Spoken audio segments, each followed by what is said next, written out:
Akkenam. So director Uday வந்து இந்த கதை எனக்கு ஒரு 4 வருஷம் முன்னாடி சொன்னார். கதை சொல்கிறதுக்கு முன்னாடி அவர் ஒரு வாட்ஸ்அப்பில் மெசேஜ் அனுப்பிச்சு எனக்கு ரீச் அவுட் பண்ணார். அவரோட ஷார்ட் ஃபிலிம் லிங்க் அனுப்பிச்சார், யாக்கை 3. அந்த ஷார்ட் ஃபிலிம் ஒரு நரேட்டிவ் அடாப்டேஷன் மாதிரி, ஆல்ரெடி இங்கிலீஷில் இருக்கிற ஒரு ஃபிலிம்லேருந்து. பட் அந்த ஷார்ட் ஃபிலிமை ஹேண்டில் பண்ண விதம், அந்த டெக்னிக்கல் குவாலிட்டி அவ்வளோ சூப்பராக இருந்தது. அதை பார்த்தோன்னே நான் டிசைட் பண்ண அவரை மீட் பண்ணி பேசணும் என்ன கதைன்னு. அப்போது அவர் இந்த கதை சுருக்கம் எனக்கு சொல்லி, அந்த ஷார்ட் ஃபிலிமில் இருக்கிற மெம்பர்ஸ் தான் இந்த டீமாக இருப்பாங்க அப்படின்னு உறுதியாக சொன்னார். அது எனக்கு ரொம்பவே பிடிச்சிருந்தது. ஏன்னா நம்ம ஒரு நியூ டீமோட சேரும்போது அவங்களுக்கு ஒரு ஒரு பேஷன், ஒரு ஃபயர் இருக்கும். அந்த ப்ராஜெக்டை வந்து தேல் ஓன் இட். ஸோ அந்த விதத்தில் எனக்கு ரொம்ப கான்ஃபிடெண்ட்டாக இருந்தது. அதே கான்ஃபிடென்ஸ், அதை விட அதிகமான ஒரு எக்ஸைட்மெண்ட் அண்ட் பேஷனோட தான் அப்பா இந்த ப்ராஜெக்டுக்குள்ளே வந்தார்.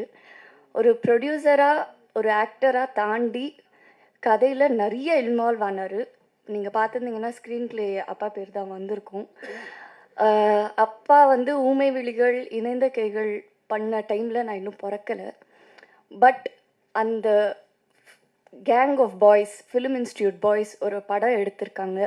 அவங்க எடுக்கும் போது எப்படி எடுத்திருப்பாங்க, என்ன பேஷன் இருந்திருக்கும், டே அண்ட் நைட் என்ன ஒர்க் பண்ணியிருப்பாங்கன்ற ஒரு ஐடியா, ஒரு சாயல் அப்பா இந்த ஃபிலிமில் ஒர்க் பண்ணும்போது என்னால் பார்க்க முடிஞ்சது.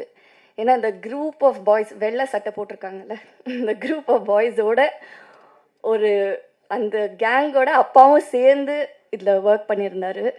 ஸோ என்னால் அதை எக்ஸ்பீரியன்ஸ் பண்ண முடிஞ்சது. ஸோ நான் கம்ப்ளீட்டாக வெறும் ஒரு ஆக்டராக மட்டும்தான் இந்த ப்ராஜெக்டில் ஒர்க் பண்ணியிருக்கேன். அண்ட் நம்மளை சுற்றி உலகத்தில் இப்போ நிறைய விஷயங்கள் நடக்குது.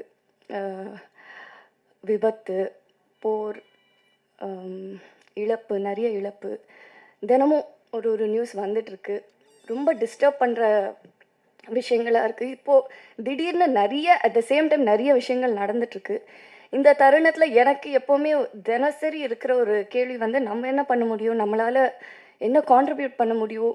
ஒரு ஹெல்ப்லெஸ்ஸான ஒரு சுச்சுவேஷனில் இருக்கிற ஃபீலிங் எப்போவுமே இருக்கும்.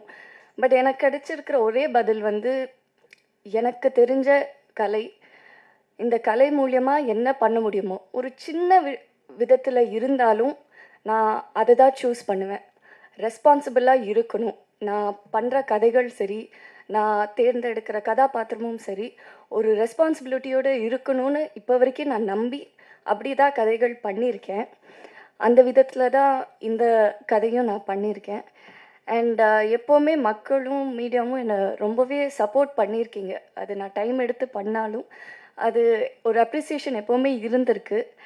அதே மாதிரி இதுக்கும் நீங்கள் ஒரு அக்செப்டன்ஸ் அண்ட் அப்ரிசியேஷன் நிறைய பேருக்கு கொண்டு போய் சேர்ப்பீங்கன்னு நான் நம்புகிறேன். செய்திகளை உடனுக்குடனும் துல்லியமாகவும் தெரிந்து கொள்ள சப்ஸ்கிரைப் பண்ணுங்க.